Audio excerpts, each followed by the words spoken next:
Hello guys. तो आज हम सीखेंगे linear equation in one variable. यहाँ हम सीखेंगे लीनियर इक्वेशन। लीनियर इक्वेशन, अब ये देखो, ये लीनियर इक्वेशन क्या होता है। लीनियर का मतलब होता है कि जिसका पावर वन हो। लीनियर का मतलब जिसका पावर वन हो, ठीक है। और इक्वेशन का मतलब होता है जो दो पार्ट में बटा हो। दो पार्ट में बटने का मतलब कि दो पार्ट में कैसे, तो एलएचएस और आरएचएस में दो पार्ट में बटा हो, ठीक है। अब देखो, अब एलएचएस आरएचएस कैसे, तो एज फॉर में एग्जांपल कोई भी लेता हूं, कोई भी एग्जांपल लिया, यहां पे मान लो कि x+3 लिया, x+3 इज इक्वल टू 6, ठीक है। तो देखो, इसमें एलएचएस और आरएचएस क्या, इक्वेशन को सबसे पहले हम पहचानना सीखेंगे। तो देखिए यहां पे क्या है कि ये जो बराबर के इस साइड है, इक्वल के इस साइड को क्या बोलेंगे, तो ये मेरा देखो, ये कौन सा हैंड है, तो ये राइट हैंड है, तो इसको बोलेंगे हम आरएचएस। क्या बोलेंगे? आरएचएस। और ये हमारा लेफ्ट हैंड है, तो इज इक्वल टू के इस साइड वाला होगा हमारा एलएचएस।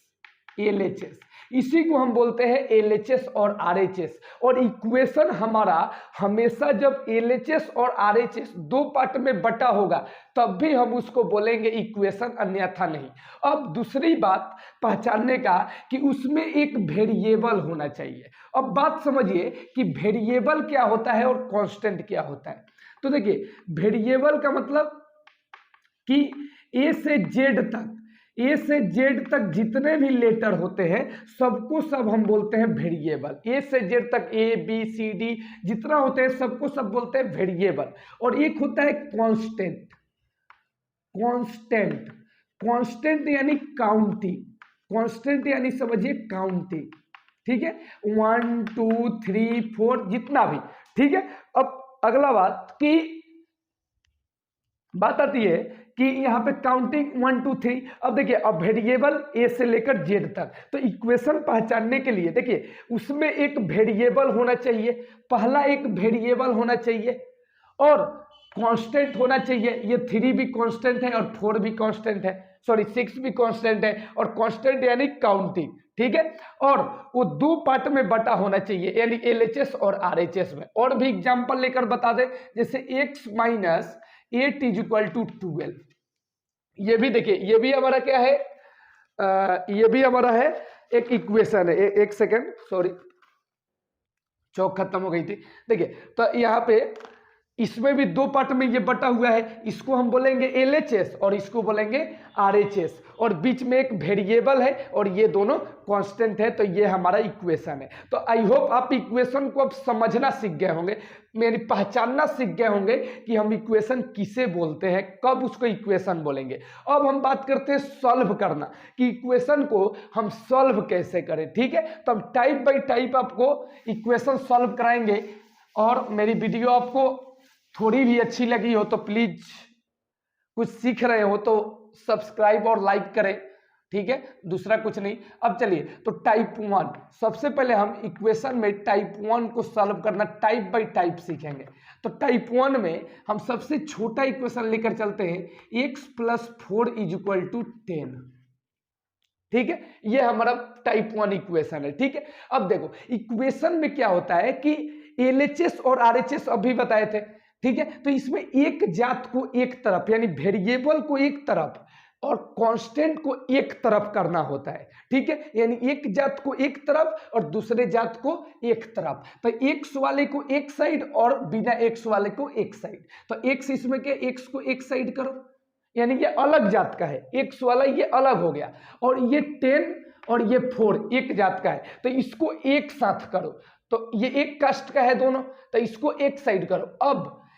अब इसको 4 को इस साइड लाएंगे, यह बराबर के इस साइड है, अब इसको हमें इस साइड लाना है। तो एक बात याद रखना कि यदि बराबर के इधर प्लस रहे तो बराबर के उधर जाकर माइनस हो जाता है, यदि माइनस रहे तो प्लस हो जाता है, यदि मल्टीप्लाई रहे तो डिवाइड हो जाता है, और डिवाइड रहे तो मल्टीप्लाई हो जाता है, यानी ओपोजिट हो जाता है, ठीक है।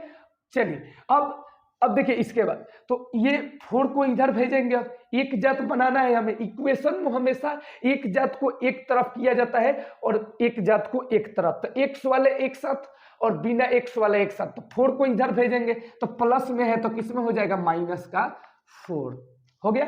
अब x इक्वल टू 4 में से 6 10 में से 4 गया तो 6, ये देखिए हमारा फाइनली इक्वेशन आ गया। ठीक है, अब चलो अब इसको चेक कैसे करें, हमारा इक्वेशन सॉल्व हो गया। देखिए इसमें x का मान निकालना होता है, x का वैल्यू निकालना होता है इसमें। अब हम चेक कैसे करें, देखिए आप अपने से चेक कर सकते हैं कि जो हमारा इक्वेशन आया है वो सही है या गलत है, किसी को दिखाने की जरूरत नहीं है। तो देखिए कैसे करेंगे, चेक करना है तो किसको चेक करना है, तो x प्लस 4 इक्वल टू 10, इस इक्वेशन को पहले लिख लो, इस समीकरण को। अब x का जो वैल्यू आया है वो यहाँ पे रख दो, तो x के का वैल्यू 6 आया तो 6 रख दो, प्लस 4 इक्वल टू 10 जो है वैसे लिख दो। ठीक है, अब 6 और 4 10 इक्वल टू 10, देखो दोनों साइड बराबर आ गया, यानी ये LHS और ये RHS है ना, तो LHS इक्वल टू RHS दोनों बराबर आ गया, यानी ये हमारा जो इक्वेशन है वो बिल्कुल राइट है, सही है, क्योंकि ये दोनों बराबर आ गए। ठीक है, आई होप आपको ये समझ आया होगा। टाइप 1 समझ आ गया। अब हम चलते हैं टाइप 2 के तरफ। टाइप 2 क्या है, थोड़ी सी अलग करते हैं, इसको आप एक बार लिख लेना। ठीक है, वीडियो को पोस्ट करके रोक कर इसे लिख लेना एक बार। ठीक है, अब चलो हम चलते हैं टाइप 2 के तरफ। अब ठीक है, टाइप 2 के तरफ, इसमें क्या होता है, थोड़ी सी चेंज होगी, जैसे 2x plus 4 is equal to 12। ठीक है, अब देखो तो इसमें क्या होता है कि हमने बोला कि x को एक तरफ और बिना x वाले को एक तरफ, तो x वाला कौन है 2x, तो इसको एक तरफ करो बराबर के एक साइड, क्योंकि ये अलग जात है, और इस दोनों को एक साथ करना है, तो 12 और 4 इधर आएगा, प्लस में है तो किस में हो जाएगा, माइनस में, तो माइनस का 4 लिख दिया। ठीक है, अब 2x इज इक्वल टू 12 में से 4 गया, कितना बचेगा, 12 में से 4 गया 8 है ना।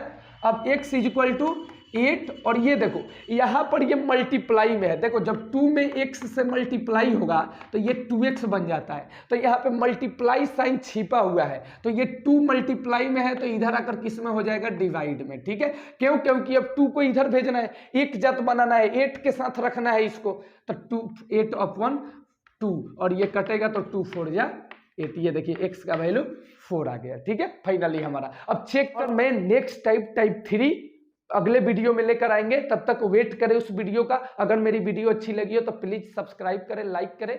Thank you, best of luck.